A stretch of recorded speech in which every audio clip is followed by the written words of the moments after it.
Hello नमस्कार मित्रों, मैं प्रियंका द्विवेदी स्वागत करती हूँ आप सभी का आपके अपने चैनल प्रियंका हिंदी एकेडमी में। साथियों, हम सभी यहाँ जो है हिंदी गद्य साहित्य का इतिहास, हिंदी पद्य साहित्य का इतिहास यानी कि साहित्य, हिंदी साहित्य और हिंदी व्याकरण से संबंधित जानकारी को इकट्ठा करते हैं, प्रैक्टिस सेट करते हैं और महत्वपूर्ण तथ्यों को देखते हैं। और उसी क्रम में आज हम सभी पढ़ रहे हैं हिंदी गद्य विधा। हिंदी गद्य विधा में जो है हिंदी गद्य विधा में हम सभी सब नाटक कंप्लीट कर लिए हैं और निबंध भी कंप्लीट कर लिए हैं। कहानी के कुछ प्रश्न आज हैं, ये कंप्लीट हो जाएगा। ये क्लास जो है कहानी प्लस उपन्यास की है। इसी क्लास में आज कुछ प्रश्नों को करने के बाद उपन्यास भी प्रारंभ कर दिया जाएगा। ठीक है, तो हम लोगों ने कहानी से संबंधित कितने प्रश्न को किया है? 71 प्रश्न को किया है। 72 नंबर का प्रश्न है ये हमारा।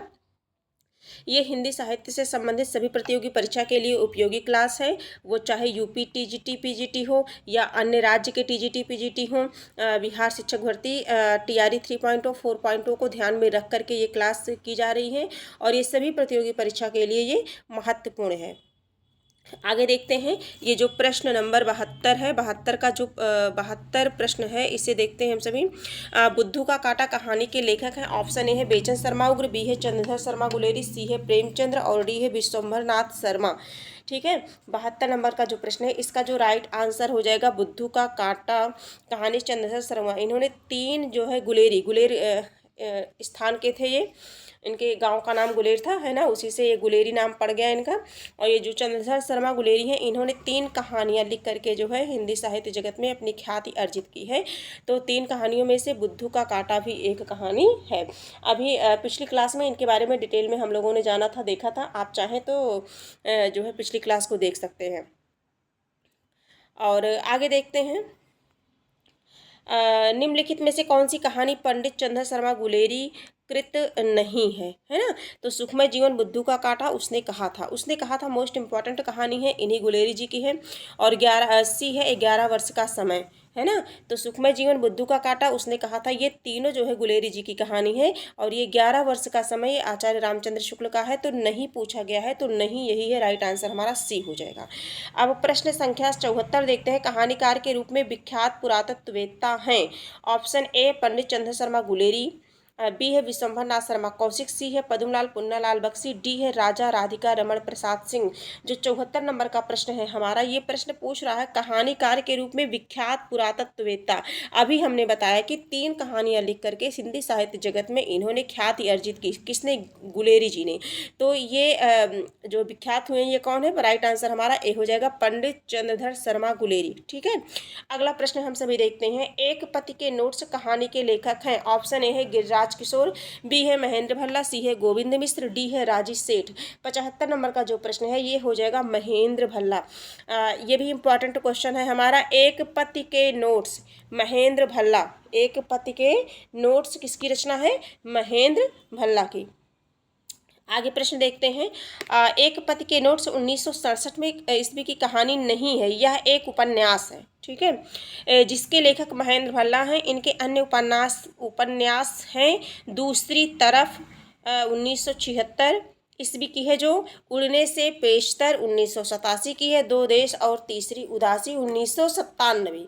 अन्य महत्वपूर्ण तथ्य, एक पति के नोट्स में कथानक अपनी पत्नी सीता की एक रिश्ता से बोर होकर के अपने पड़ोसी की पत्नी संध्या की ओर बढ़ता है, उसे घर बुलाकर संबंध स्थापित करता है, किंतु यहाँ उसे कुछ नया अनुभव नहीं होता है।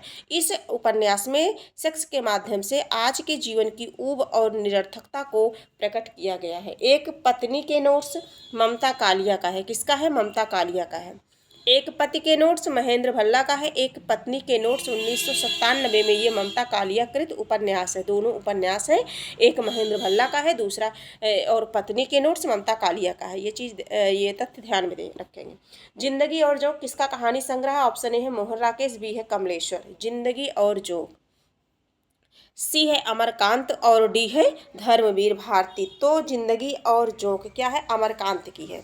क्या है, अमरकांत की का कहानी संग्रह है। जिंदगी और जोंक किसका है, अमरकांत का कहानी संग्रह है। राइट आंसर हमारा क्या हो जाएगा, सी हो जाएगा। कुछ तथ्य है देख लेते हैं। इनके अन्य कहानी संग्रह है देश के लोग, मौत का नगर, मिलन मित्र, कुहासा, एक धनी व्यक्ति का बयान, सुख और दुख का साथ। ठीक है, 77 नंबर के प्रश्न को हम सभी देखते हैं। हरिबिंदी किस साहित्य की कहानी है, हरिबिंदी किस साहित्य की कहानी है। ऑप्शन ए है मैत्रेयी पुष्पा, बी है उषा प्रेमदा, सी है मृदुला गर्ग, डी है मन्नू भंडारी। तो हरिबिंदी मृदुला गर्ग की है। किसकी है, मृदुला गर्ग। राइट आंसर हमारा सी हो जाएगा। इनसे संबंधित कुछ तथ्य हैं जिनसे प्रश्न बनने की उम्मीद है, तो हम सभी इसे पढ़ लेते हैं। हरिबिंदी मृदुला गर्ग द्वारा लिखी गई कहानी है। इनके द्वारा रचित कहानी संग्रह शहर के नाम, मेरे देश की माटी, आहा एवं अन्य कहानियाँ, ग्लेशियर से यहाँ कमलनी खिलती है, जुग्गी चाचा की मोटरसाइकिल, बालगुरु, खुशकिस्मत, बेचू पर बूढ़े आदमी। कुछ तथ्य हैं देखते हैं। मैत्रेयी पुष्पाकृत कहानियां हैं लाल मनिया तथा अन्य कहानियां, कहानी संग्रह है त्रियाहट। इंपॉर्टेंट है त्रियाहट कहानी संग्रह। और फैसला, सिस्टर सेंध, अब फूल नहीं खिलते, बोझ, पगला गई है, भागवती, छाह, तुम किसकी हो, बिन्नी। ठीक है, उषा प्रेमवदा द्वारा रचित कहानी संग्रह है जिंदगी और गुलाब के फूल। किसका है, उषा प्रेमवदा है का है। एक कोई दूसरा, मेरी प्रिय कहानियाँ इत्यादि। सफ़ेद कौवा कहानी के लेखक हैं।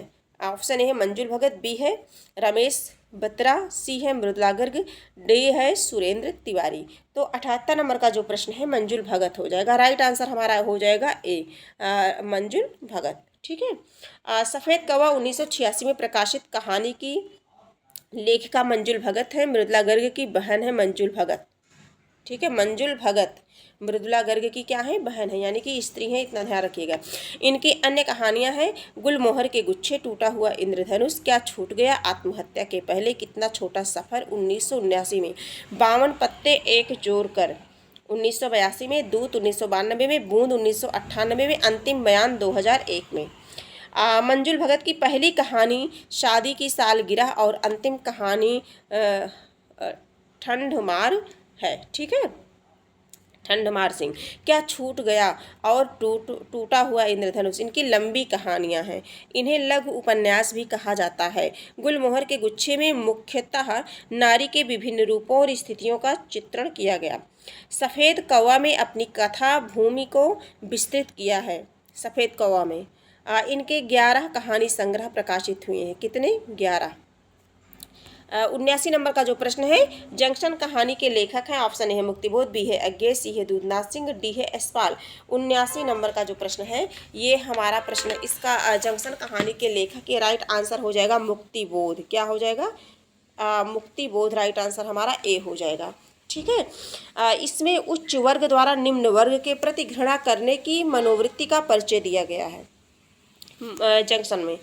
आगे देखते हैं। 80 नंबर का प्रश्न है, सतह से उठता आदमी की विधा है। ऑप्शन है काव्य, बी है कहानी, सी है नाटक, डी है नाट्य काव्य। तो जो 80 नंबर का प्रश्न है ये है कहानी है। सतह से उठता आदमी, ये क्या है, कहानी है, और इसके लेखक मुक्तिबोध हैं। सतह से उठता आदमी, इसके लेखक कौन है, गजानन माधव मुक्तिबोध है। इनके द्वारा रचित अन्य काठ का सपना और विपात्र, किसका है, मुक्तिबोध का है। 81 नंबर का प्रश्न है, निम्नांकित में से कौन कथाकार नहीं है। Option A Krishna Sobti, B है ममता कालिया, सी है निर्मला जैन, डी है मृणाल पांडे। तो कौन नहीं है, निर्मला जैन नहीं है। कौन नहीं है, निर्मला जैन नहीं है। राइट आंसर हमारा सी हो जाएगा। निर्मला जैन कथाकार नहीं बल्कि क्या है, आलोचक है। रस सिद्धांत और सौंदर्य शास्त्र 1967 इंपॉर्टेंट रचना है। आधुनिक साहित्य मूल्य और मूल्यांकन 1980 में, हिंदी आलोचना 20वीं शताब्दी 1982 में, आधुनिक हिंदी काव्य रूप और संरचना 1984 में, कथा प्रसंग यथा प्रसंग 2000 में, डॉक्टर नगेंद्र 2003 है ना, डॉक्टर नगेंद्र के ऊपर इन्होंने किया है, मतलब डॉक्टर नगेंद्र 2003 में किया है। काव्य चिंतन की पश्चिमी परंपरा 2006 में, कथा समय में 3 हस्ताक्षर 2011 में, हिंदी आलोचना का दूसरा पाठ 1913 में, प्लेटो के काव्य सिद्धांत, कविता का प्रतिसंसार आदि इनकी आलोचनात्मक पुस्तकें हैं। किसकी? निर्मला जैन की। ये कथाकार नहीं है बल्कि क्या है? आलोचक है। निर्मला जैन क्या है? आलोचक है। ठीक है। प्रश्न संख्या 82 है, सीट नंबर 6 किस लेखिका का कहानी संग्रह है? ऑप्शन ए है मन्नू भंडारी, बी है मंजुल भगत, सी है ममता कालिया, डी है इंदु बाली।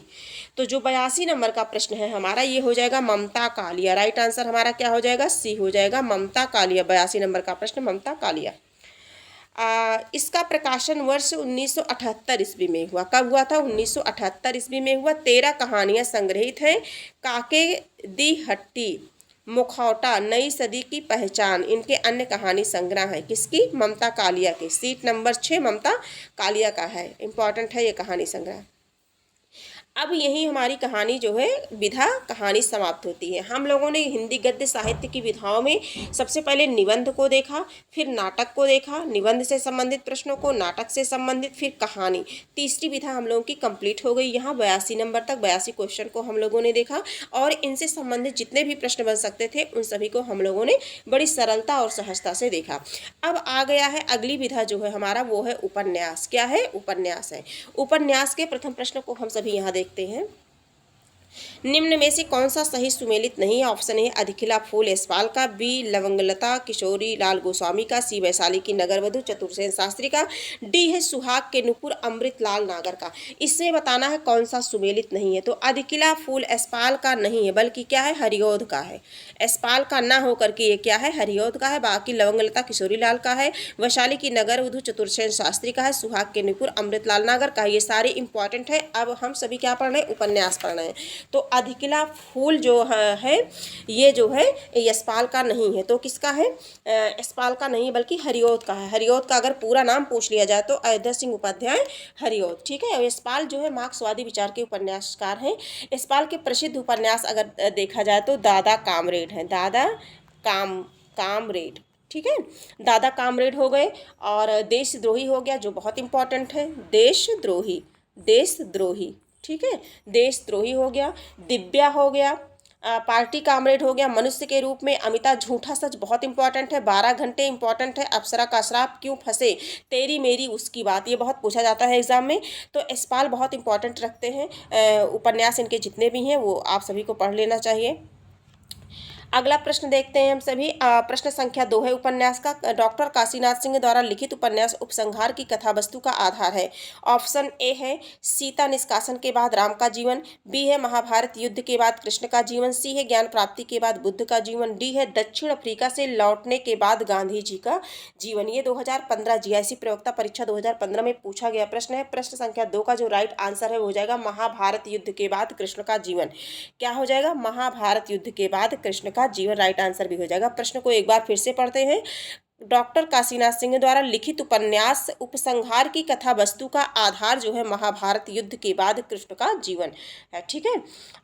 अब इसके बाद देखते हैं। इस उपन्यास में श्री कृष्ण के सत्कार्यों का बखान नहीं बल्कि उस द्वारिकाधीश कृष्ण का उत्तरार्थ है जिसे महाभारत युद्ध के पश्चात उस युद्ध की विभीषिका ने कहीं दूर नेपथ्य में धकेल दिया है। ठीक है। प्रश्न संख्या 3 है अपने अपने अजनबी। इंपॉर्टेंट प्रश्न है ये। उपन्यास के लेखक हैं। Option A Sachchidanand Hiranand Vatsyayan, B है प्रभाकर माचवे, सी है भगवती चरण वर्मा, डी है यशपाल। तो जो 3 नंबर का प्रश्न है अपने अपने अजनबी, ये अज्ञेय जी का है। किसका है? अज्ञेय जी का है। सच्चिदानंद हीरानंद वात्स्यायन अज्ञेय। अज्ञेय का पूरा नाम भी कभी कभी पूछ लिया जाता है। तो सच्चिदानंद हीरानंद वात्स्यायन अज्ञेय। इसी प्रकार हरिऔध का तो अयोध्या सिंह उपाध्याय हरिऔध। अपने अपने अजनबी उपन्यास सच्चिदानंद अज्ञेय जी हैं। यह उपन्यास अज्ञेय के अन्य उपन्यासों से भिन्न प्रकृति की रचना है। इस उपन्यास में यथार्थबोध के वैयक्तिक पक्ष की प्रधानता है। इस रचना को कुछ विद्वानों ने अस्तित्ववादी चेतना का उपन्यास माना है। अज्ञेय ने इसकी रचना जो है 2 पात्रों योके और सेल्मा के माध्यम से की है। पूछा जाता है योके और सेल्मा किसके पात्र हैं?